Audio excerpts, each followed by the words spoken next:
Hey guys, what's going on? Welcome back to another collab video. Hope you guys have been enjoying my previous videos. I just put up my Our Friend movie review, so hope you guys enjoyed that. This video will be coming out on the 26th, so right after that movie review, because there's some stuff that has been going around the internet and some stuff that has been released trailer-wise that we need to discuss. And of course some very tragic stuff that happened this past week as well, which we will address right up on the top. If you hear some noise over here, that's because there's a thunderstorm going on. It's hailing outside. So if you hear a lot of noise in the background, if you hear some thunder and stuff, it's getting like really crazy right now. If you hear it, so just take into account it is just pouring rain outside, and it's gonna be like this for I think tomorrow's gonna be the same or roughly the same. So. And I want to get this video out as soon as possible, so forgive me if you hear that noise in the background. But anyways, without further ado, let's get into the news. So the first thing that we're going to address right off the top is a bit of a sad story. It's a story that shocked me because I didn't see it coming. At least I wasn't informed about this person's condition. And that's, of course, the passing of Larry King. Larry King had passed away a couple of days ago. As of this recording, I am not aware as to what the reasoning for his death was. I know that he was battling COVID-19 as well as other couple things. Larry King, I have seen a lot of, or not a lot, a handful of his podcasts, and a lot of those videos that I've ever seen with Larry King involved him with Don Rickles, and I must say the man seemed very, very polite, very charming, and very patient. I noticed that a lot of Larry is that he seemed like a very patient guy. He didn't seem like a guy that was looking for something, like certain reporters or certain interviewers. I love all the time when he was with Don Rickles. Those are my favorite interviews, my favorite videos with him. Even I think probably his favorite videos as well, because he was just having so much fun with Don Rickles. And I also loved a lot of his interviews in general. I remember one with like Mark Wahlberg and Denzel Washington. I remember one with I think it was Robert Downey Jr. Like, he's done a handful of interviews on his podcast, and I love seeing his presence and just seeing both his passion and his elegance. And it's very, very sad to hear that he has passed on. Again, I don't know why, but I hope it's not due to COVID, obviously. Whatever the case may be, though, he is in a better place, and may he forever rest in peace. And if you guys can tell me any stories that you may have had with Larry King, if you've met him, or if you have any favorite things that you've seen from Larry King, whether that be in like a TV show or a podcast or a certain interview, let me know in the comment section below. And Larry King, thank you for blessing us with such entertainment, and just in general, from what I've seen, being such a very patient and awesome guy to be around, at least from seeing your podcast and a handful of your interviews. And just may for you forever rest in peace. So, all right, so that's the first one. Now let's get into the second one. The next two are the big topics of the week. I mean, Larry King's was obviously the biggest, but let's talk about, as we predicted on this channel on the last collaboration video, which is the announcement of more delays.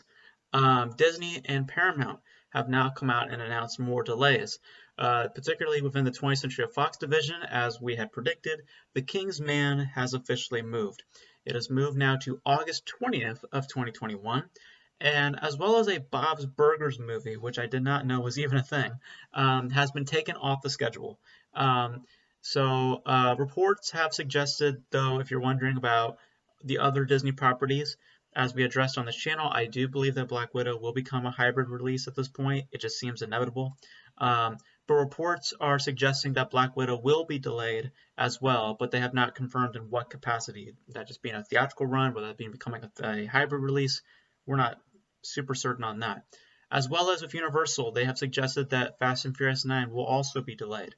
We're not sure how long down the road, but it will be delayed as well. None of this is surprising. The one that was not surprising at all also was Paramount Pictures announcing A Quiet Place Part 2 has also been delayed to September 17th, 2021. Finally, somebody taking up the September slot. I mean, is September like a bad month for some reason? Because nobody wanted to touch September for a long time. So I'm glad that A Quiet Place Part 2 is finally putting their film on September in the September window, versus getting how do you say it, cluttered with all these other releases coming out. Um, and yeah, I mean, it's inevitable that these delays were going to happen. The King's Man was inevitable. We knew The Quiet Place Part 2 was going to happen. I didn't know about a Bob's Burgers movie, so I had no idea that was even happening. So that's probably gotten taken off the schedule because I assume that's going to become a hybrid release of some kind, or probably an exclusive to Disney Plus, or like a Hulu thing. I'm not sure. But none of this is surprising. We knew that The King's Man was going to get delayed, and A Quiet Place Part 2. So none of this is surprising. We knew this stuff was going to happen. I am curious to know what is the status of Black Widow. Is that going to become a hybrid release? Will that maintain a theatrical window? Because the other big story that we have to talk about today is AMC. AMC has announced today, and I'm not sure how legitimate this report is. I'm just slipping it in here. They have announced that they are no longer in bankruptcy. I believe that they have raised over $1 billion worth of money to utilize towards their theaters, and that's great. I don't know how legitimate the report is though about bankruptcy, but also when we get into our next topic, the theaters might have a chance to sustain moving forward with certain releases. So maybe Black Widow might be that exclusive only to theaters, depending on how everything shapes out with COVID, obviously. But I still believe that it's going to be a hybrid release, even if the theaters are in full capacity as they originally were. You're still going to have a lot of people in doubt. You're still going to have a lot of people who are not going to go to the theaters in general. So I do believe that a hybrid release is inevitable for Black Widow. I'm just curious if they will make that move sooner than later. But it is sad though that A Quiet Place Part 2 is going to come out later. I was very much looking forward to A Quiet Place Part 2.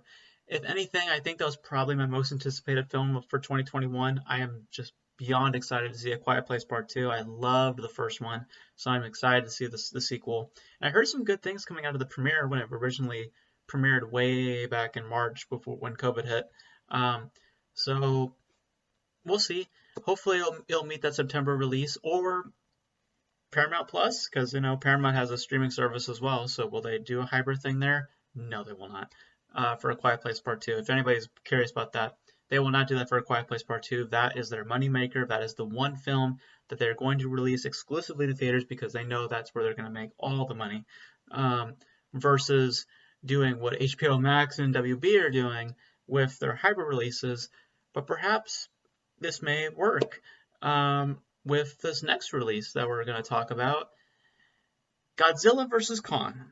Let's talk about Godzilla vs. Kong. The official trailer for Godzilla vs. Kong was released, and I say that this hybrid release thing might work because there's a lot of hype right now for Godzilla vs. Kong. There is a lot of hype. I'm just seeing a ton of videos online.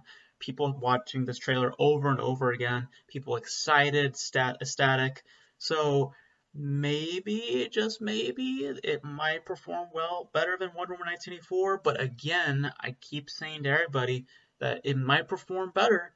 This movie might perform better, but that does not mean that it's going to be a success because you have to look at the subscriber base for HBO Max. You can have everybody come watch that movie, but the amount of subscribers that they have on their platform right now does not sustain high blockbuster success. It just doesn't right now. Disney Plus can because they have that subscriber base to do that. They just have to market it correctly.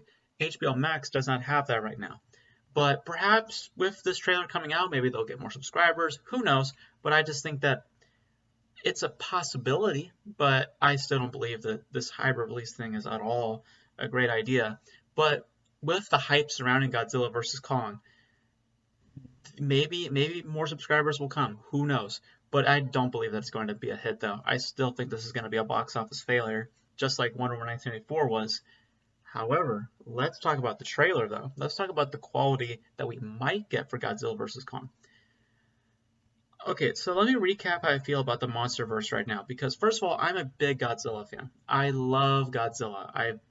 I've watched some of the older films. I've watched the original film. I've watched the original King Kong film back in the 30s.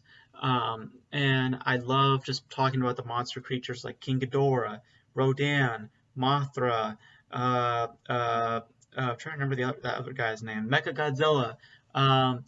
All these awesome characters. I really love talking about these characters. I love seeing the old movies from the Japanese series, seeing them as those in the costumes and all that, and rubber suits. To me, that was just that was true Godzilla. Then I saw the 2014 version, and I thought the 2014 version was okay. I thought it was fine. I didn't love it. I liked its tone. I liked its atmosphere. I liked Godzilla's look. I just didn't like the fact that it was at night. Because the entire time, and it's my same complaint that I had for King of the Monsters. Actually, I have more complaints for King of the Monsters.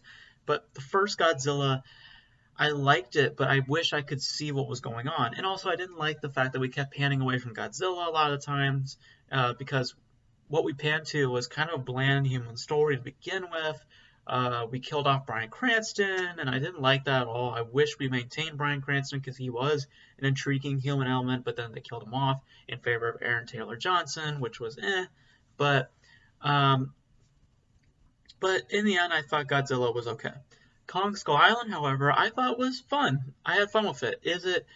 Do they lack in characterization? Yes. Is it a fun film to watch, though? Yes, I think it's fun. It's a fun monster film. It's not great. It's nothing rich or detailed. It's just a fun little ride, and I enjoyed it for what it was. King of the Monsters, however, I was hoping was going to be more of that, but it ended up being more or less like the original in terms of its problems. Again, I cannot see the monster action. It looks great what I can actually see. It looks great. They decided to double down on the darkness, and then with the rain, it just didn't fit well, and I couldn't see the action play out. I love seeing King Ghidorah, Rodan, Mothra. I love seeing all these monster creatures, but I just wish I could see them in full detail. And I don't know what it is with them doing it in the dark. I don't know if it's because apparently the CGI apparently looks better in the dark. I disagree with that because there's shots of Godzilla in like daylight in the first Godzilla where he looked perfectly fine. So I don't really agree with that whole assessment. But then we get to Godzilla vs. Kong. And I was a little nervous because I didn't know how to obviously, as I laid out, I've been kind of mediocre on the MonsterVerse, even though I love Godzilla and I love the monsters in general. I was just a little hesitant, a little scared going into this trailer, and I have to say there are some stuff that I like, and there is some stuff that gets me worried. First thing I have to say that I love right off the bat is the monster fights look awesome. They look so cool. That shot of King Kong just punching the shit out of Godzilla, that was an awesome shot. And I like that it's in daylight. I can actually see the monsters. So that's a plus. And I like this. I know some people had some complaints with the music that they were playing. I thought it was okay. It had like this like metal, like rock, like like getting people pumped type thing. I like that. And I also like Kong's design. I like how he's very expressive, and I just like his overall redesign. He looks quite cool. Godzilla looks more or less the same, but where I am going to get in, this is where I get into my worries. First thing is this. This is a spoiler for anybody who doesn't want to know anything about Godzilla vs. Kong. It's being talked about all over the internet, and it's pretty much confirmed at this point, because if you watch the trailer closely, it's pretty much what you're thinking it is.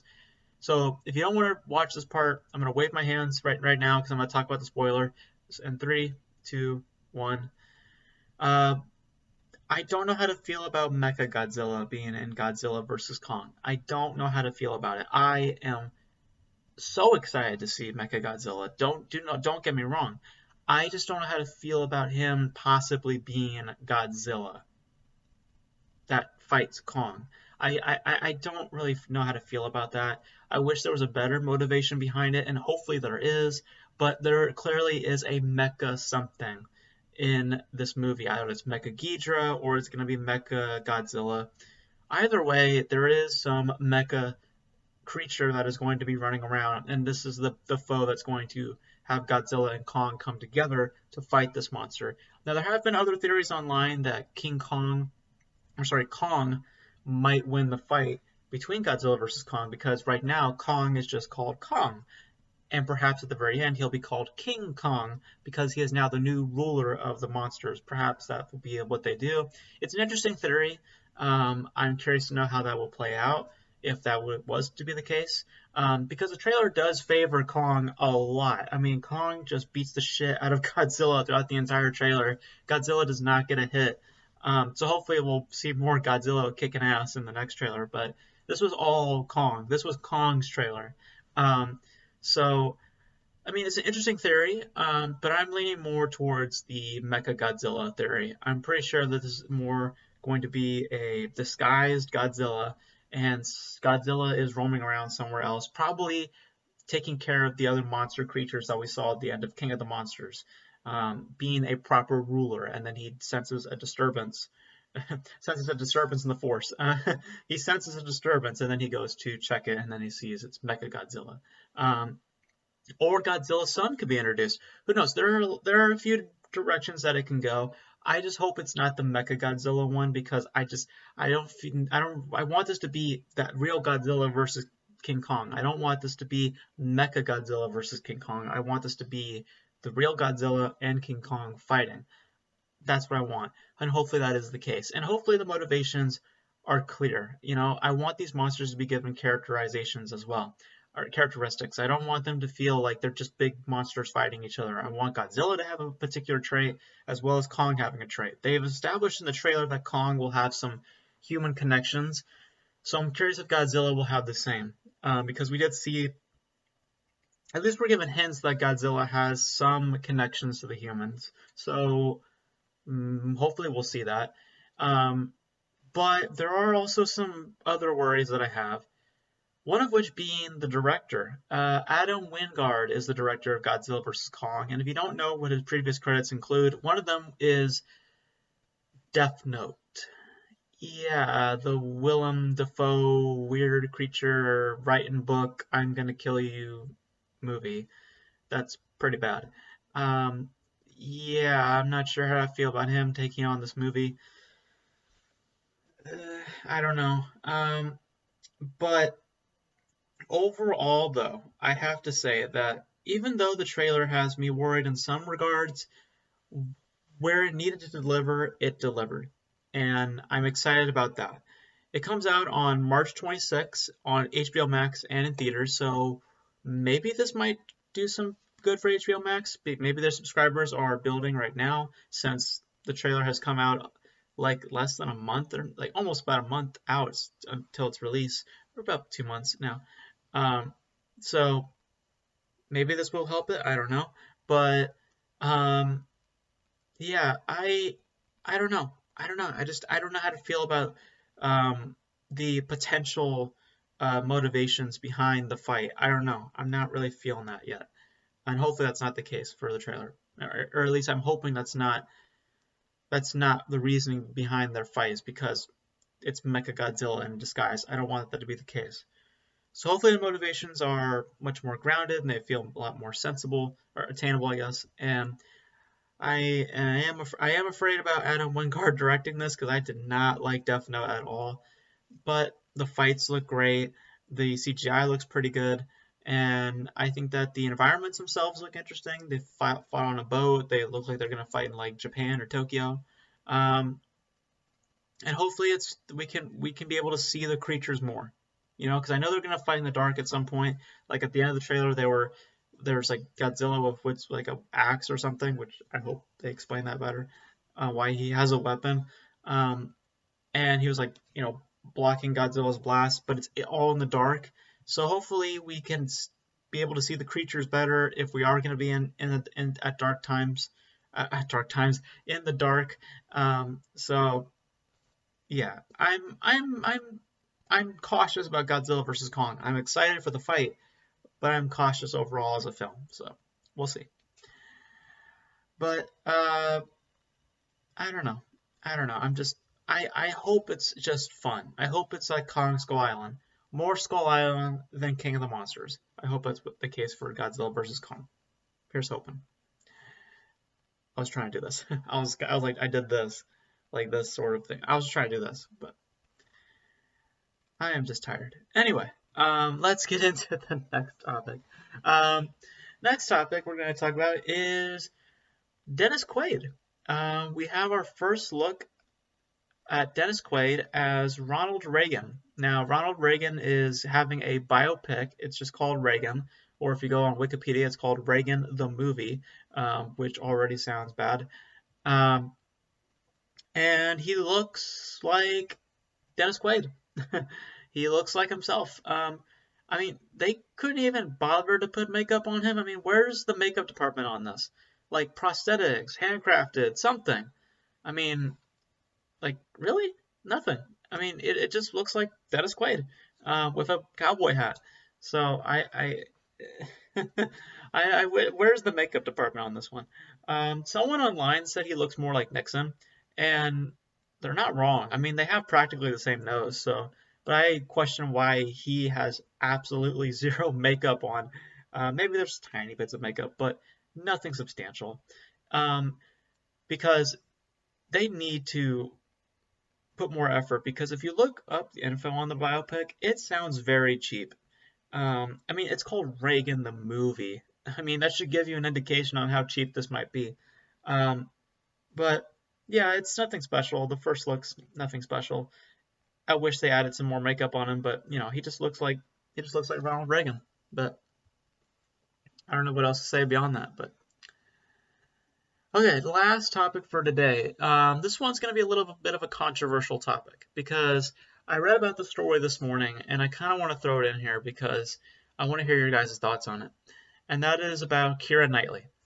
Keira Knightley had said recently that she will no longer be performing nudity with male filmmakers. Now, the reason for this is because she's afraid of like the male gaze that she quoted, and some other factors regarding working with male filmmakers, and some certain experiences that she had on sets.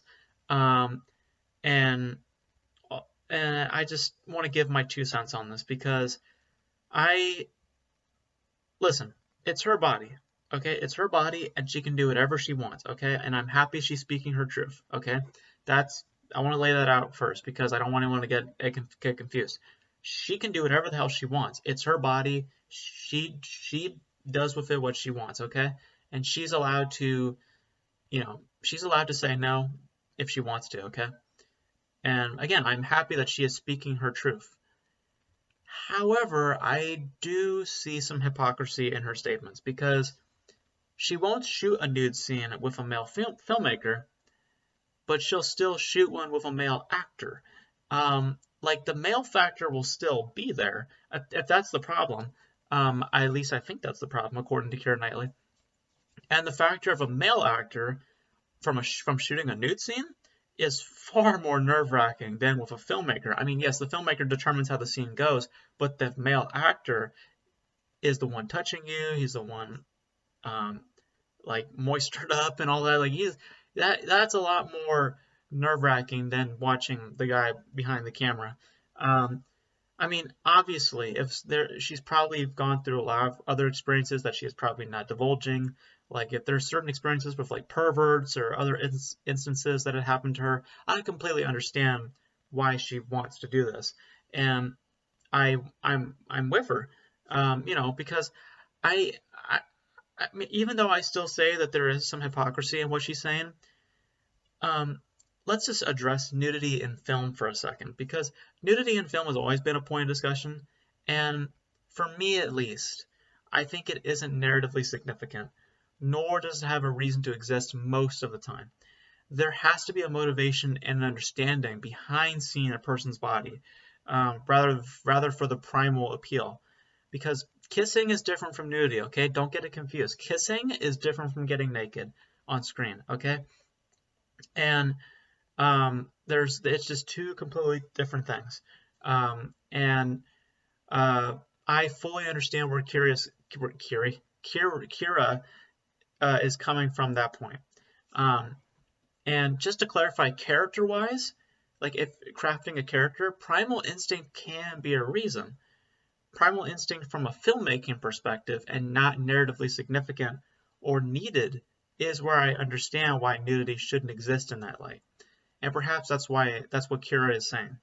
But if that's not what she's saying, I address the hypocrisy though, in that you're still willing to perform a scene with a male actor, which I believe is more concerning.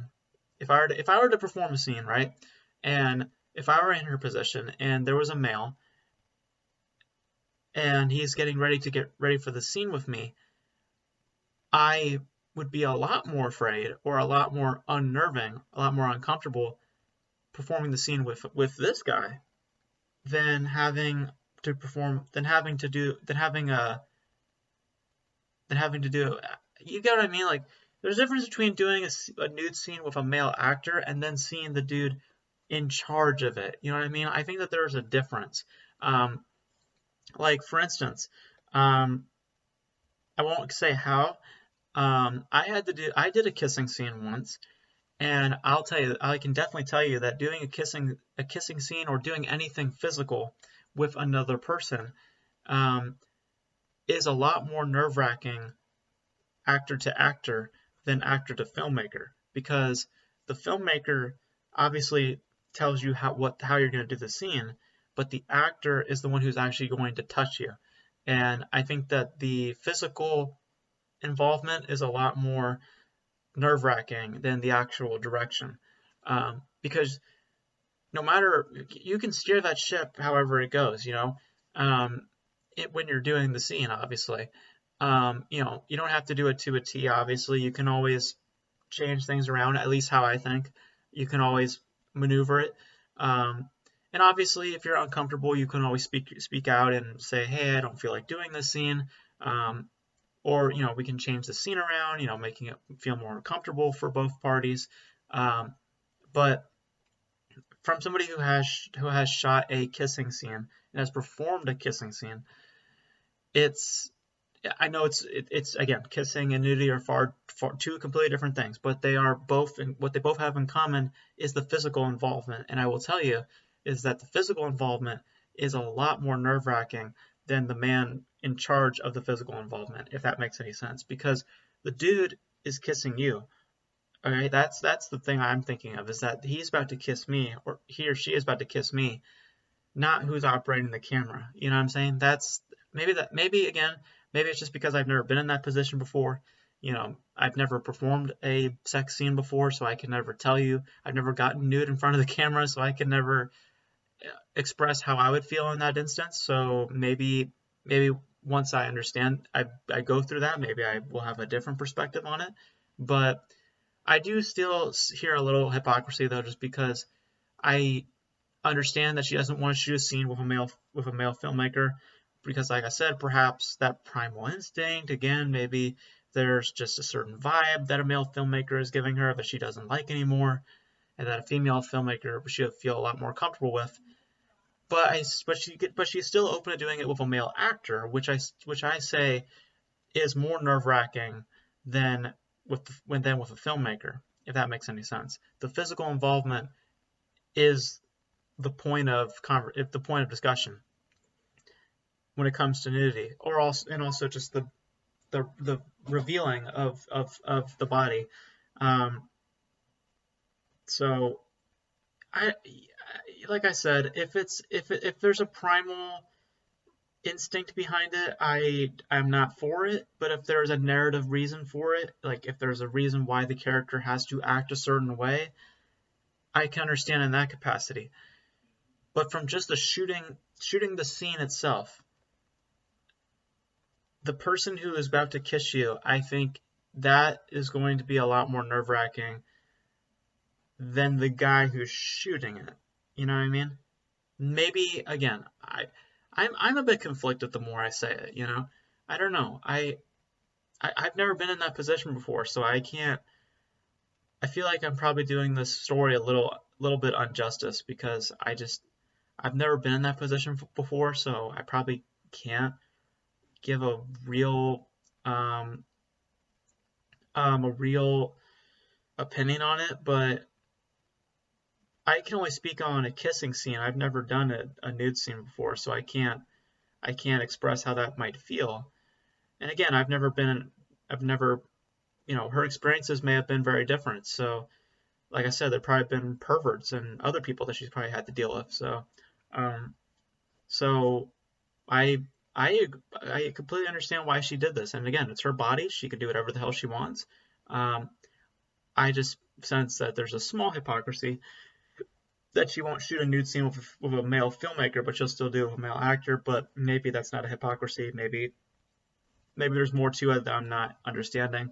Um, I don't know.